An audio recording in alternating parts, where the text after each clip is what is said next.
तो पिछले एपिसोड में हमने देखा था कि क्या चीज़ें नहीं करनी। इस बार हम देख रहे हैं क्या चीज़ें करनी है। ठीक है, सबसे पहले हम देखेंगे कि आम आदमी को क्या चीज़ें करनी होती है। ठीक है, तो सबसे पहले डू इट राइट, जो भी करना है उसको सही करो। ठीक है, ऐसे निमोनिक है।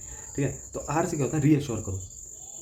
रीअश्योर क्या करना है भाई कि 70% साम जो होते हैं वो हार्मलेस होते हैं। ठीक है, और जितने अगर सोचो हार्मफुल भी है तब भी कई बार क्या होता है डर्मिस तक ही पहुंचता है वेनम, है ना। तो वो भी मतलब वो होता है, कई बार ड्राई स्टिंग भी होता है। ठीक है, तो ये सब चीज़ें होती है, मतलब ज़रूरी नहीं कि भाई कुछ होगा ही, कुछ भी नहीं होता, मैक्सिमम टाइम कुछ भी नहीं होता। ठीक, तो रीअश्योर करो जो भी जिसको भी काटा है सांप। ठीक है, दूसरी चीज़ आई से क्या है, इमोबिलाइज कर दो।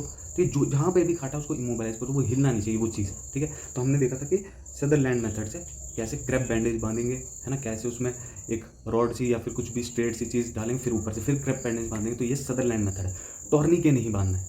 ठीक है, टॉर्निके मैं तुम्हें एक चीज़ बताता हूँ, टॉर्निके में क्या होता है, जैसे टॉर्निके बांधा है। ठीक है, जैसे सपोज यहाँ पे बांधा टॉर्निके। ठीक है, तो जब वो खोलोगे तुम अचानक, तो गश ऑफ जो वेनम है वहाँ पे इकट्ठा होकर वो पूरा अटैक करता है। ठीक है, अचानक से वो एक गश आता है पूरा। तो हम क्या करते हैं, यहाँ उसके ऊपर जहाँ पे भी टॉर्निके है उसके ऊपर बीपी कप बांधेंगे, उसको धीरे धीरे धीरे जो है पहले तो उसको टाइट कर देंगे, धीरे धीरे धीरे उसको रिलीज़ करेंगे। उसका पहले टॉर्निके खोलेंगे, धीरे धीरे उसको रिलीज़ करें ताकि वो धीरे धीरे रिलीज़ हो जो भी है। ठीक है, टॉक्सिन। दूसरी चीज़ G H means go to hospital, hospital में जाना है। फिर टी से क्या है, टेल द डॉक्टर, डॉक्टर को हर चीज़ बतानी कि क्या फील हो रहा है, क्या बताना क्या है वो बता दो, क्या फील हो रहा है। ठीक है, कि हाँ आंखें बंद हो रही हैं, ठीक है, बोला नहीं जा रहा, ठीक है, ये हो सकता है, या फिर कहीं ब्लीडिंग हो रही है, पेशाब में ब्लीडिंग होने लगी, ये सब चीज़ें बतानी है। ठीक है, तो क्या क्या चीज़ें होती है देखो, टोसिस, डिप्लोपिया, डिस्फेजिया, ऐसे सिम्टम आए तो वो न्यूरोटॉक्सिक जहर का एक प्रमाण है। ठीक है, अगर हिमैचूरिया, ठीक है, एक्यूट किडनी इंजरी, ब्लीडिंग हो रही है, ये सब हो रहा है, तो वो क्या है, वेस्कुलोटॉक्सिक का प्रमाण है। ठीक है, अगर मसल एक कंपार्टमेंट सिंड्रोम, ऐसे सिम्टम्स आ रहे हैं, that is due to sea snake, है ना, मायोटॉक्सिक। एक चीज़ मैं बता दूँ, हम लोग मैक्सिमम लोग क्या सोचते हैं कि सी स्नेक आर मतलब नॉन वेनमस, ऐसा नहीं होता। सी स्नेक में वेनम होता है लेकिन कम अमाउंट में होता है ना, वो ज़्यादातर नुकसान नहीं पहुंचाता। That's why it is common saying, है ना, कि कुछ भी नहीं होगा, और सही भी है। ठीक है, डरने की चीज़ नहीं। तो इसका एंटी वेनम अलग से आता है, इंडिया में नहीं है। ठीक है, क्योंकि इंडिया में इसके केसेस भी कम होते हैं सी स्नेक। ठीक है, बाइट जो मेन चीज़ है वो है न्यूरोटॉक्सिक, जो कि क वाले सांप से शुरू होता है, ऐसे याद रखो। क से देखो, कोबरा, कोबरा। ठीक है, एंड क से करेत, करेत, क, ठीक है, क, ठीक है, इंडियन कोबरा और बैंडेड करेत। बैंडेड करेत देखो कैसा होता है। ठीक है, ये जो है न्यूरोटॉक्सिक है। बैंडेड करेत में एक मस्त चीज़ बताता हूँ, ये जब काटता है ना तो पता भी नहीं लगता कि कुछ काट के गया है। तो कई बार इसकी जो बाइट होता है उसको पता ही नहीं लगता। तो पेशेंट अगर डाउट में है तो तुम जरूर सोच लो ये चीज़ कि हो सकता है करेत ने काटा।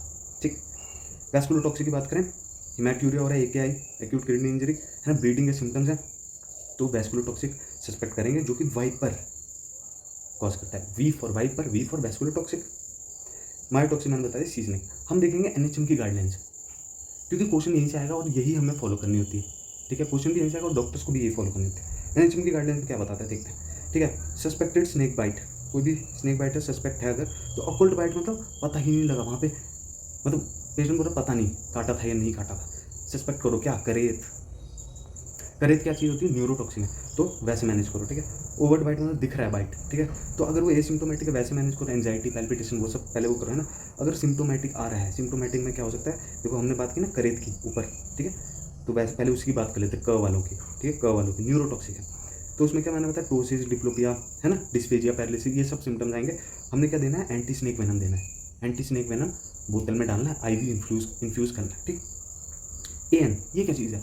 अब वाइवा में जब पूछते हैं तो हम क्या बोलते हैं, भाई इसमें हमने एट्रोपिन और न्यूस्टिग्मिन देना है। ठीक है, बट जो ये वीडियो देख रहा वो ये बोलेगा कि एनएचएम के अकॉर्डिंग क्या है, ये पढ़ना ही पर एट्रोपिन 0.6 फॉलोड बाय न्यूस्टिग्मिन 1.5।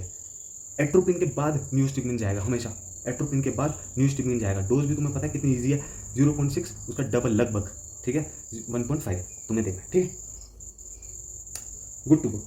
वैस्कुलोटॉक्सिक है रसल वाइपर, है ना, वाइपर की बात होती है, तो वाइपर में क्या देना भाई, इसमें एट्रोपिन न्यूस्टिग्मिन का काम है कोई नहीं है, तो बस एएसवी से काम चलाओ। कहाँ चला गया, बस एएसवी से काम चलाओ।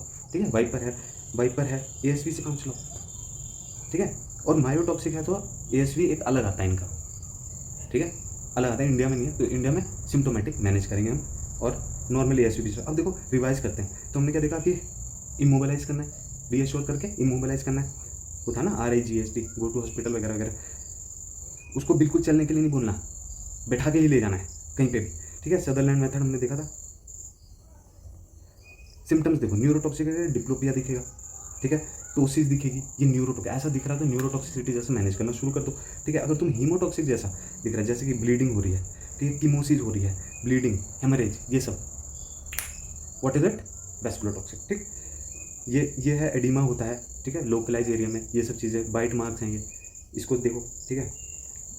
एक मस्त चीज़ है 20 whole blood clotting time, 20 minute whole blood, 20 minute तक एक वाइल में तुमने ब्लड डाल दिया।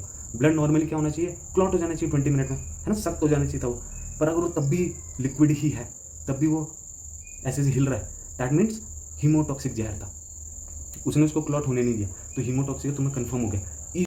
Last but not the least, anti snake venom जो है उसको सिरिंज में डाल के तुमने 500 ml फ्लूइड में तुमने डालना और आईवी इंजेक्ट करना है। तुम्हें लोकल साइट में एएसवी नहीं देना कभी भी, है ना।